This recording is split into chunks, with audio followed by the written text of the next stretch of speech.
Residential പ്രൊജക്റ്റിൽ furnitures choose ചെയ്യുമ്പോൾ as A designer ഞാൻ consider ചെയ്യുന്ന കുറച്ച് പോയിന്റ്സ് ഷെയർ ചെയ്യാം.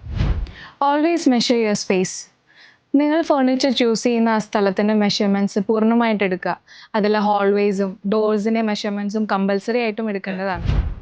ചൂസ് ചെയ്യുന്ന ഫർണിച്ചേഴ്സിന് എപ്പോഴും ഒരു മൾട്ടിപ്പിൾ ഫംഗ്ഷൻ കൂടി ഉണ്ടെങ്കിൽ ബെറ്ററാണ്. ഫോർ എക്സാമ്പിൾ, ഒരു ഓട്ടോമാനിൽ ഒരു സ്റ്റോറേജ് ഉണ്ടാകുക, അല്ലെങ്കിൽ ഒരു living room sofa day bed ആയിട്ട് കൺവേർട്ട് ചെയ്യാൻ പറ്റുക. ഫർണിച്ചേഴ്സ് ചൂസ് ചെയ്യുമ്പോൾ നിങ്ങളുടെ ഇൻറ്റീരിയർ തീമിനോട് മാച്ച് ചെയ്യുന്നതിനൊപ്പം തന്നെ കംഫർട്ടും യൂട്ടിലിറ്റിയും കോംപ്രമൈസ് ചെയ്യാതിരിക്കണം.